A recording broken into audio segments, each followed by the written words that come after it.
It's one by-election, right? One by-election you lost. The Conservatives could be in for a very rough time ahead. Are you really thinking about upending your entire green agenda for one by-election? Really? Seriously?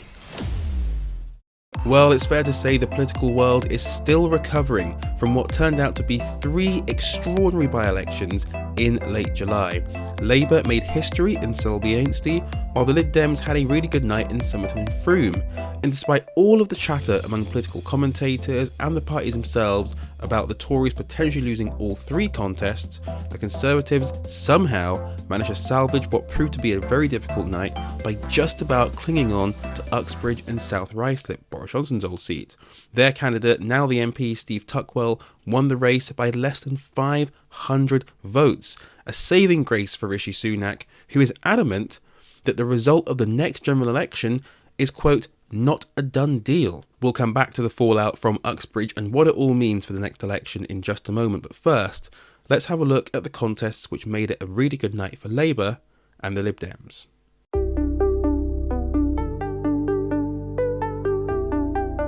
So let's begin with Selby and Ainsley in North Yorkshire, where Labour's Keir Mather made history. Not only did he achieve a near 24% swing, the largest Tory majority overturned at a by-election since 1945, but he's now also the youngest MP in the Commons after he defeated the Conservative candidate Claire Holmes.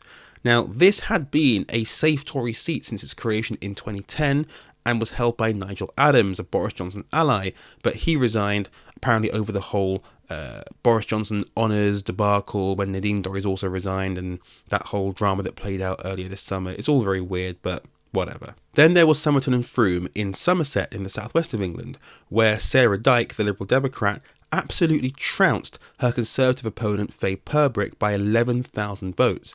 This seat was previously held by Conservative David Warburton, who resigned after admitting to taking drugs. Now, looking at the raw numbers for both of these races, one thing that strikes me is that it's pretty obvious that there was an element of tactical voting going on. Let's first take Selby. Keir Mather won with 46% of the vote. Pretty impressive, right? But take a look at that Lib Dem number. Just 3.3% of the vote. Add on the Greens 5.1%, and that's less than 10% of the vote going to the other traditional left-leaning parties. Then you look at Somerton and Frome, and this becomes even more pronounced, right? No surprises here. It's a constituency in the south of England. We know that this is the Lib Dems' bread and butter. This is their home turf.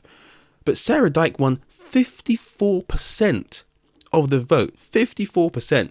Labour didn't even reach 3% vote share, let alone the 5% needed to get your deposit back to stand as a candidate. This was a point that did not go unnoticed by the Conservative Party chairman Greg Hands, who made fun of Labour for this, except when you actually look deeper into the results, this level of tactical voting actually spells bad news for the Tories, because on the left, of course, the vote is usually split among Labour, the Lib Dems and the Greens. Well, in both areas, the vote was concentrated quite heavily behind Labour in Selby, and definitely more so in Somerton and Frome behind the Lib Dems.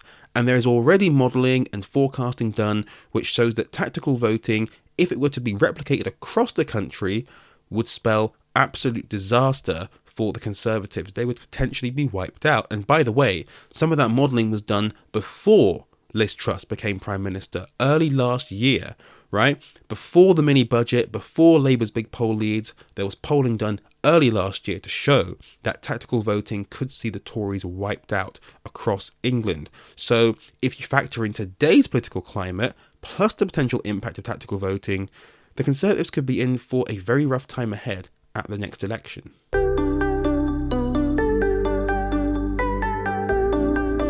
So now let's come on to the race which was by far and away the most high profile and the one to cause the most fallout in its aftermath. And if we had to describe this contest in one word, it would have to be ULEZ. ULEZ, ULEZ, ULEZ. Specifically, ULEZ expansion to all London boroughs, something that would bring Uxbridge and the rest of Outer London in scope. It's clear that this was by far the biggest issue on the campaign trail, and the Tory candidate Steve Tuckwell was at the forefront of making sure that that was the case. In an interview with The Telegraph, he said, quote, "I am the anti-ULEZ, stop ULEZ candidate." and he framed the by-election as a referendum on the policy, and he also described the opposition to the policy by those on the ground as, quote, vehement. And it's clear that this caused huge problems for Labour's candidate Danny Beales, because he actually ended up having to change his position on ULEZ halfway through the contest. In June, he was behind the policy. He acknowledged that it would be, quote, a tough moment for families facing the potential of an extra bill when the government had mismanaged the economy. However, he insisted that, quote, we all want cleaner air, we all want to take polluting cars off the roads to get more electric vehicles, and we need to do that in the right way. However, just a few weeks later, in early July, he'd done a complete 180, telling Sky News that he'd heard, quote, heart-wrenching stories from residents and workers who were unable to pay either the £12.50 daily charge or switch to a ULEZ-compliant vehicle, and he insisted that he'd actually been saying the whole time that this was not the right time to extend ULEZ. In the end, this indeed turned out to be the defining issue of the campaign, especially in such a tight race, and the fallout from this has been spectacular. Labour is now once again besieged by infighting over ULEZ. The Mayor of London, Sadiq Khan, he's under fire from senior Labour officials, including Sir Keir Starmer, right? Who has urged him to rethink the policy. It's really surprising to me that Labour aren't defending Sadiq Khan in this battle, right? It's one by-election, right? One by-election you lost. Are you really thinking about upending your entire green agenda for one by-election? Really? Seriously? In a constituency that's completely different from most others in London, let alone the entire country? And we're now seeing headlines about Starmer possibly watering down his green credentials? Really? For one by-election? Oh, gosh. And you wonder why people lose faith in politics. But I digress. ULEZ clearly proved to be a pivotal issue on the night. Tuckwell's majority is only 495. That's small. And bear in mind that Boris Johnson's majority from the 2019 election was just over 7,000, which in itself is bordering on marginal territory. I mean, for a Prime Minister, 7,000 is nothing. Also, let's just have a look at the full breakdown of results here, because there's a couple things that I want to point out. First of all, just look at how many candidates stood in this election. There's 17 of them, right? And of course, most of them had no chance of winning, but hey, it's democracy. People participating in the process, I'm here for it. But the thing that really jumped out to me, and I'm sure you've spotted it too, is the vote count, right? Between them, the Tories and Labour won 88% of all votes cast. 88%. That's 27,435 to be precise. 45.2% for the Conservatives and 43.6% for Labour. The Greens were a distant third, and by distant I mean absolutely nowhere to be seen. They didn't even get 1,000 votes, less than 3% vote share. In fact, everybody who stood that wasn't Tory or Labour lost their deposit in this election. And again, it goes back to the point about tactical voting. Had the Lib Dems and Greens stepped back and not even contested this seat and urged their supporters to back Labour, Labour would have won this by-election, right? And imagine, again, if this was replicated across the country, the Tories would be in big trouble. Obviously, the reason why this seat got tons of attention is because it's Boris Johnson's former seat and the symbolism there is important, but it just goes to show that broadly speaking, people will vote tactically in certain seats to ensure that they get the result that they want, whether they are pushed to do so by their party or not.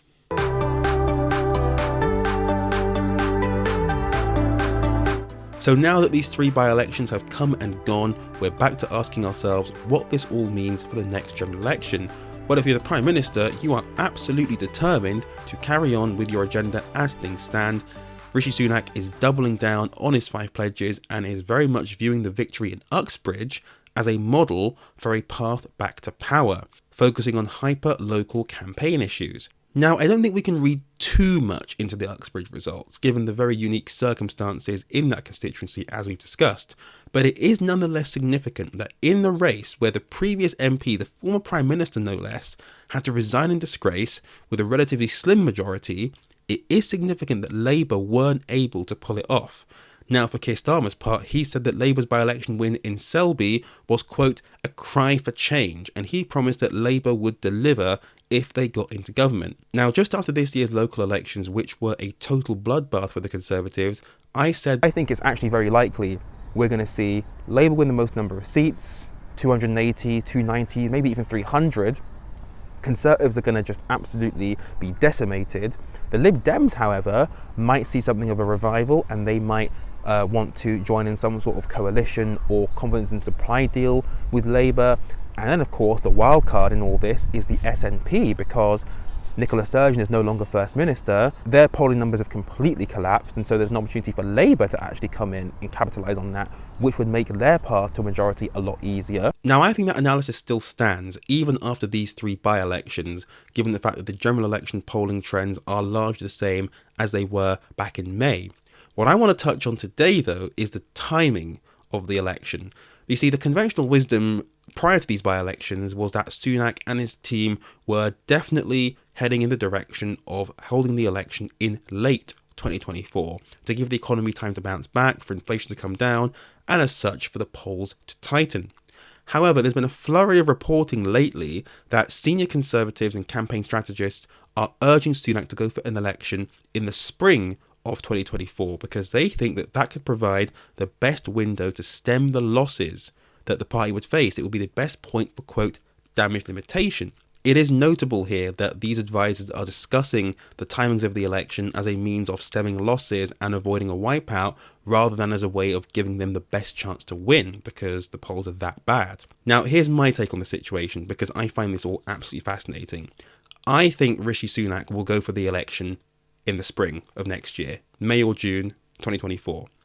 I don't think he's going to wait till the autumn. Let me give you a few reasons why. Firstly, there are local elections happening on the 2nd of May next year, and if the polls continue to be this bad for the Tories, they're going to suffer even more losses than they had this year. And I don't believe that Sunak will want to risk those further losses and then have a prolonged period after that leading into a general election. I kind of feel like it makes more sense to have both sets of elections, the locals and the general, on the same day, because then you avoid any prolonged drama with his party, you avoid the prospect of a leadership contest over the summer, heading into an election, you get it all done, out of the way, and then if you win, you move on, and if you don't, leadership contest happens, but then by that point, that government is over. So I don't think Sunak will want to have any drama, any fallout, any manoeuvring playing out over the summer, leading into an election.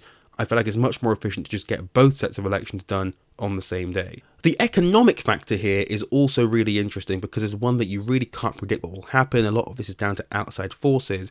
Now, yes, it's true, the economic situation may have eased, inflation may have come down by that point, but it will take a lot longer than that for people to actually feel it in their pockets, right? Prices are still going to stay high, even if the rate of inflation comes down. Prices are not, right? It looks like inflation is going to be baked in to our economy. So therefore, there's no point really in waiting for any good economic news, because even if you get economic news that's good in January next year, people will still be feeling affected by high prices. It's looking unlikely, but maybe possible that the government will cut taxes ahead of the next election. But again, that will all take time for people to feel in their pockets. So there won't be a material difference in how people feel by the time of the next election, regardless of whether it's in spring or autumn. So if the choice, therefore, is spring 24 or autumn 24, I just go for spring.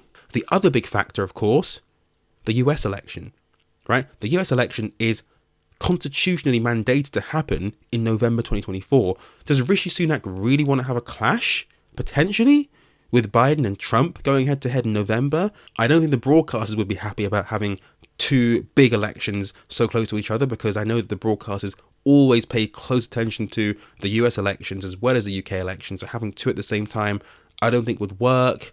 And also the party conference factor, right? Are you going to cancel next autumn's party conferences? Because party conferences take ages to plan. There's a lot of effort that goes into them. A lot of work goes into making party conferences happen.